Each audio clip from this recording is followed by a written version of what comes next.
Hola a todos, somos de Dominici Fabricio y Garcilaso Federico, residentes del primer año del Hospital de Agudo José María Ramos Mejía, y vamos a presentar un caso clínico de hiperleucocitosis asociado a leucemia mieloide crónica.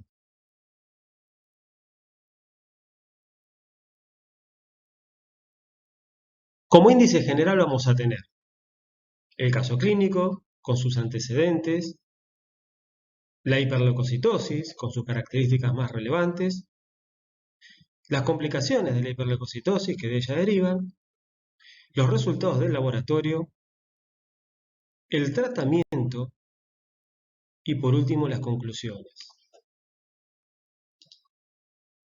Comenzamos con el caso clínico. Se trata de un paciente de sexo masculino de 54 años de edad, diagnosticado en el año 2001 con una leucemia mieloide crónica. Inició en ese entonces su tratamiento con hidroxiurea e imatinib, que luego se decidió rotar a dasatinib, el cual le generó una hipertensión pulmonar, por lo que se retornó al imatinib. Durante la pandemia el paciente no tuvo controles y ya en el último periodo suspendió el tratamiento por no conseguir la medicación. Dicho paciente concurrió a la guardia de un hospital de la ciudad de Buenos Aires en el mes de marzo por un síndrome febril de 15 días de evolución asociado a dolor abdominal. Al momento del ingreso, el paciente se encontraba hemodinámicamente estable, sin signos de sangrado, pero con marcada hepatosplenomegalia.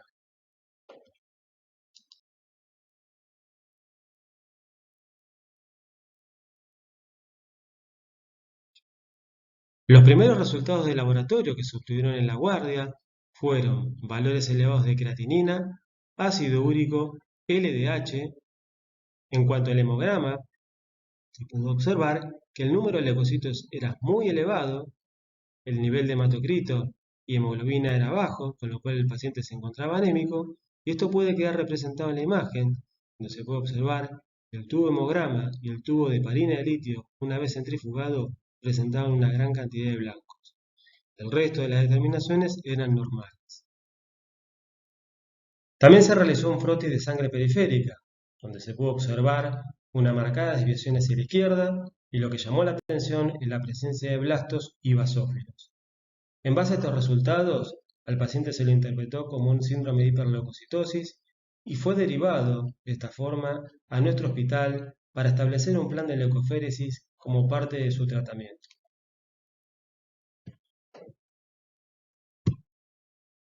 Ahora vamos a describir las características de la leucemia mieloide crónica.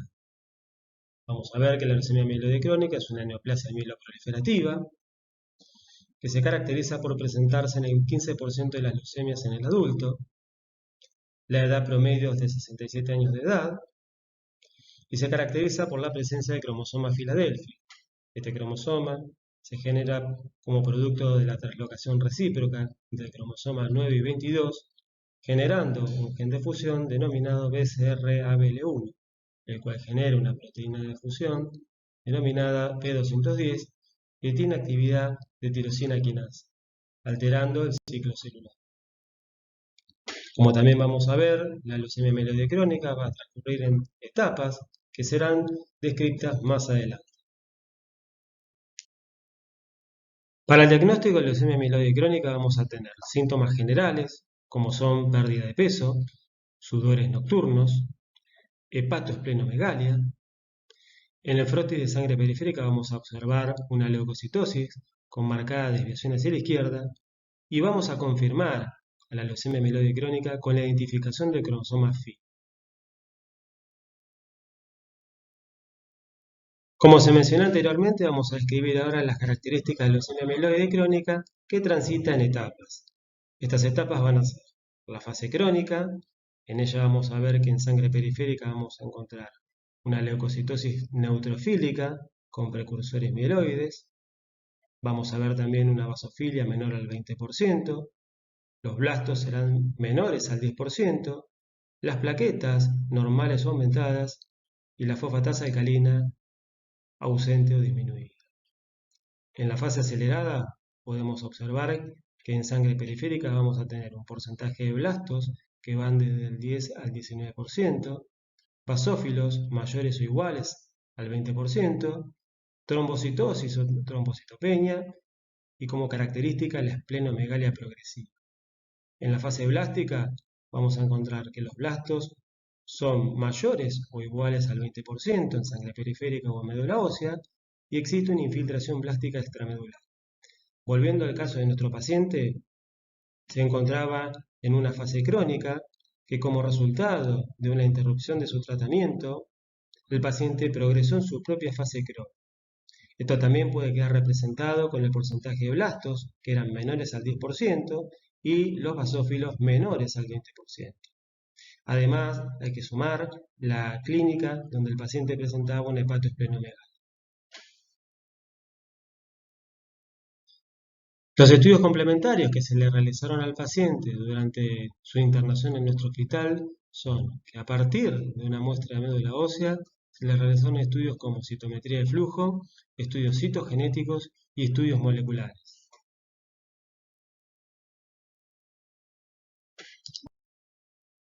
Ahora vamos a hablar sobre la hiperleucocitosis. Se define a la hiperleucocitosis como un incremento de glóbulos blancos mayor a 100.000 por milímetro cúbico.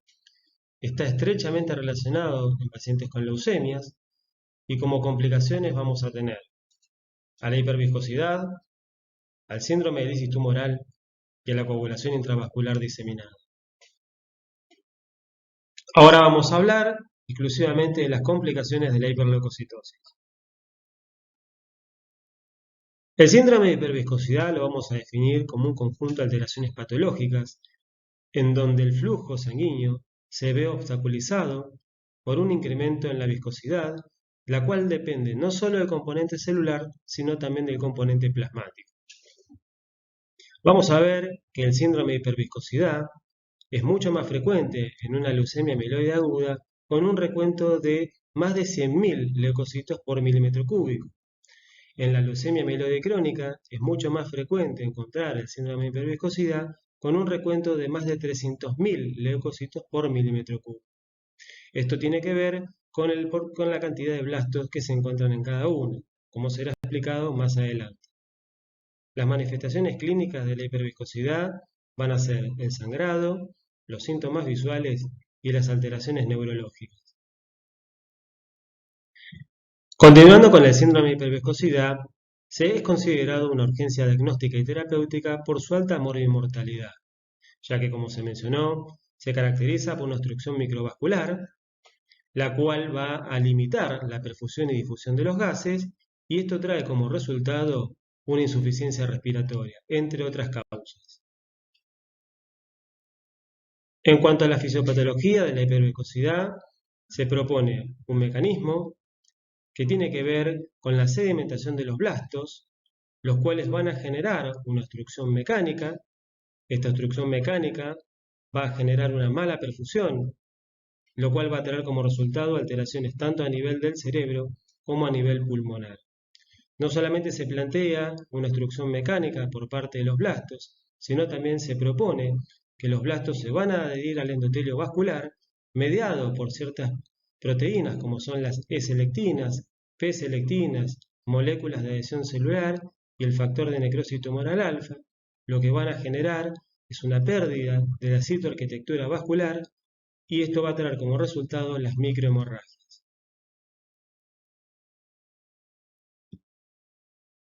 Como se mencionó anteriormente, las manifestaciones clínicas que podemos observar son alteraciones neurológicas como cefalea, mareo y vértigo, alteraciones visuales como es la visión borrosa y alteraciones hematológicas como es la hemorragia en mucosas. Otra complicación posible en la hiperleucocitosis es el síndrome de lisis tumoral. Este cuadro es el resultado de la lisis celular de neoplasias hematológicas malignas y tumores sólidos de alta replicación que se caracterizan por tener una elevada sensibilidad a fármacos. Puede producirse previo o durante el tratamiento citorreductor y tiene una elevada tasa de mortalidad. Al lisarse las células, generalmente a consecuencia del tratamiento quimioterápico, se produce la liberación masiva y brusca hacia circulación de potasio, fosfato y ácidos nucleicos. Por el hipercatabolismo de los mismos y ATP, se va a producir un aumento de xantina y por acción de la xantina oxidasa se va a convertir a ácido úrico. Los niveles intracelulares de fosfatos en las células tumorales pueden ser varias veces superiores a los existentes en las células normales.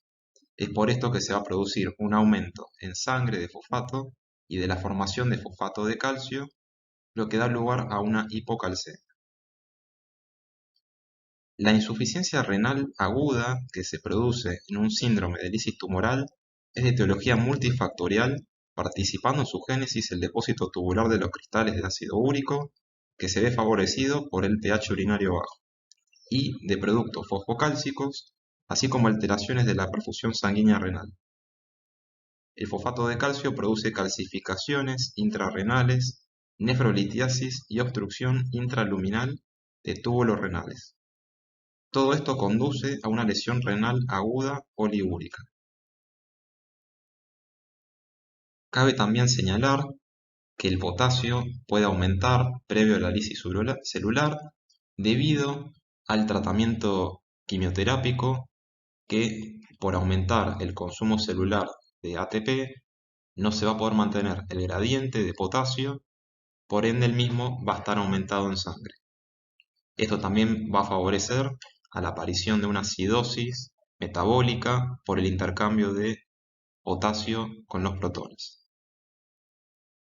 El manejo óptimo es la prevención, manteniendo a los pacientes en terapia intensiva y dando tratamiento con reposición de fluidos, la corrección hidroelectrolítica y alopurinol o rasburicasa para la hiperuricemia. Para el diagnóstico de síndrome de lisis tumoral existe un criterio de definición de Cairo-Villot. El diagnóstico se realiza 3 días previos o 7 posteriores al inicio del tratamiento. Hay dos entidades clínicamente bien diferenciadas que son el síndrome de lisis tumoral de laboratorio, que presenta al menos dos alteraciones simultáneas de laboratorio, que constan de ácido úrico, potasio, fósforo y calcio séricos. Luego, la definición clínica, la cual incluye la definición de laboratorio asociada con al menos un elemento clínico que consiste en evaluar arritmias, convulsiones y función renal. En el caso del paciente no cumplía con la definición de laboratorio, ya que tenía una sola alteración, que era el nivel elevado de ácido úrico, pero los valores de los iones se encontraban normales. Es por esto mismo que el paciente tampoco cumplía con la definición clínica, ya que no contaba con la definición del laboratorio.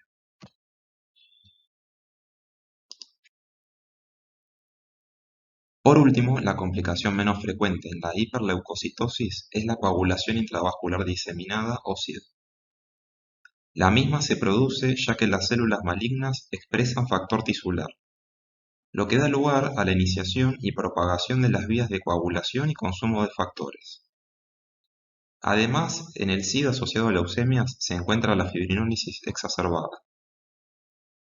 Para el diagnóstico se utiliza un sistema de score que incluye parámetros como número de plaquetas, presencia de producto de degradación de fibrinógeno o dímero D, el tiempo de protrombina y niveles de fibrinógeno.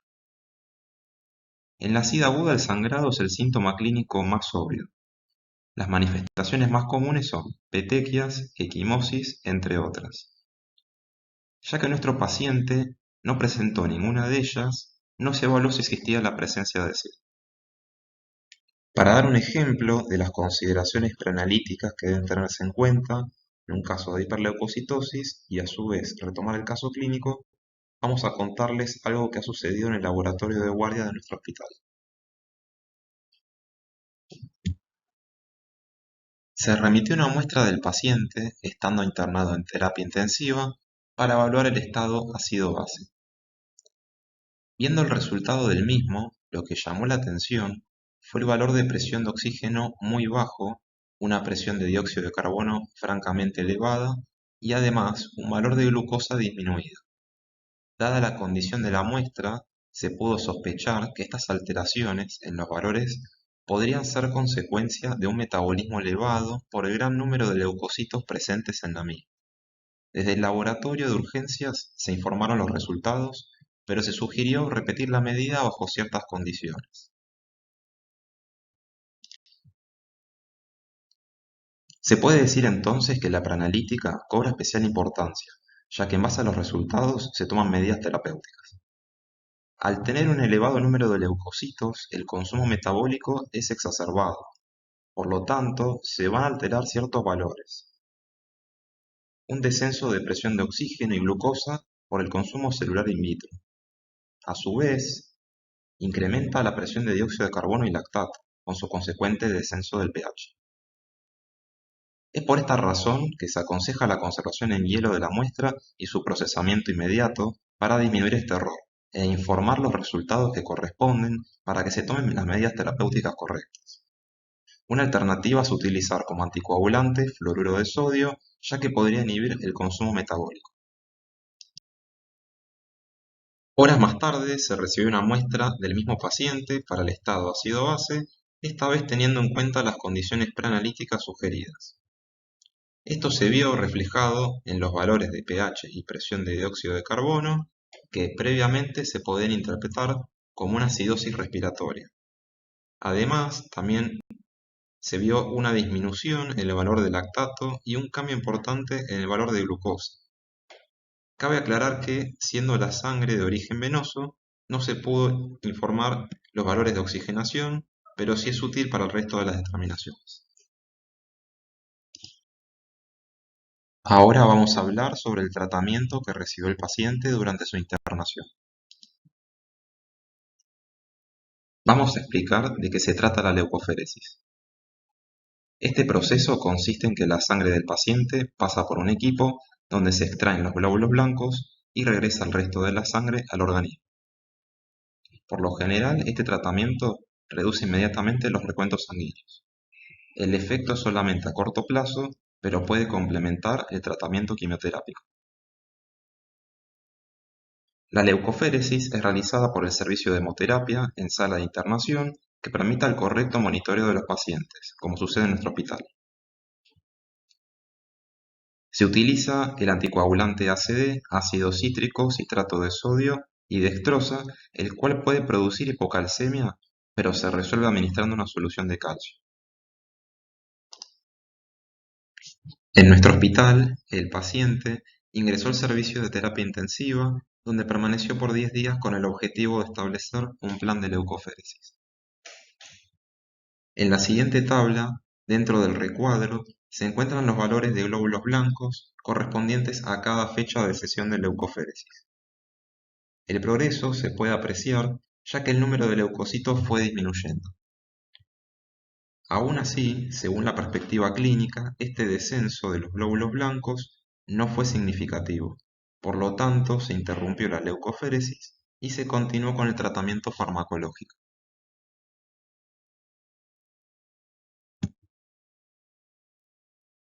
El día 20 de marzo el paciente ingresa al servicio de hematología para continuar con el tratamiento farmacológico.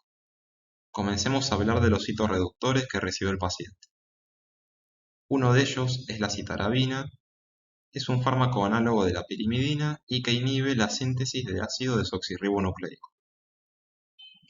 El otro es la hidroxiurea, es un agente antineoplásico que pertenece a la familia de los antimetabolitos y es recomendado en primera línea según la Red Europea de Leucemia. Es cicloespecífico de la fase S e inhibe la síntesis de ADN al bloquear a la ribonucleótido reductasa. El otro grupo de fármacos es el de los inhibidores de tirosina quinasa o ITK. Al inhibir la enzima tirosina quinasa, se inhibe entonces la proliferación celular. Los que fueron aprobados en nuestro medio para comenzar el tratamiento son el imatinib, que pertenece a la primera generación. Luego, dentro del grupo de segunda generación, se encuentran el nilotinib, bosutinib y dasatinib. Este último, debido a los efectos adversos que le provocó al paciente, debió interrumpirse su administración.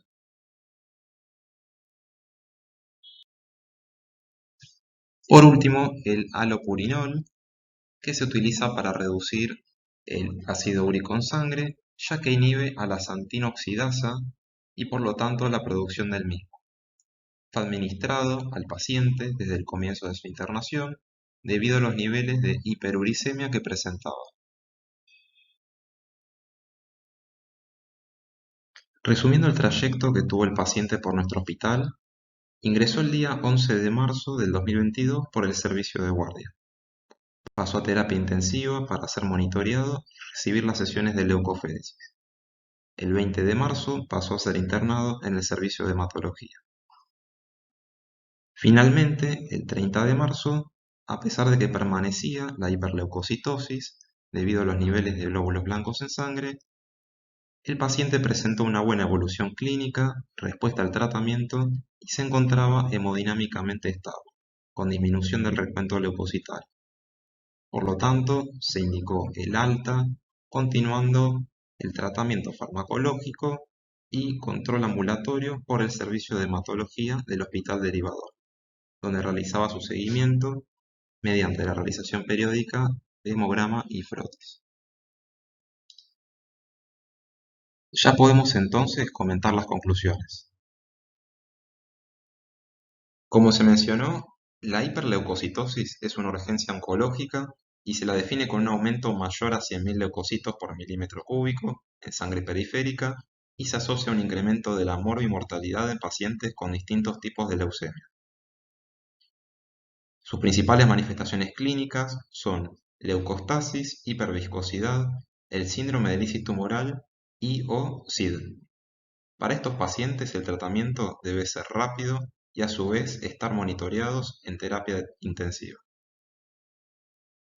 Las leucoféresis constituyen un pilar importante para el tratamiento de dichos pacientes, ya que reducen el número de leucocitos en un periodo breve de tiempo acompañado de un tratamiento quimioterápico. Es de vital importancia tener en cuenta las condiciones preanalíticas, principalmente a la hora de recibir una muestra para gases en sangre, ya que si no se remite de manera correcta, se ven alterados resultados que serán de utilidad para tomar conductas terapéuticas. Esta es la bibliografía que hemos consultado para la confección del Ateneo. Para finalizar la presentación, queremos dar nuestro agradecimiento a todas y todos nuestros compañeros del hospital que nos ayudaron a realizar el Ateneo, a nuestras familias por brindar su apoyo y a todo el público por su atención. Muchas gracias.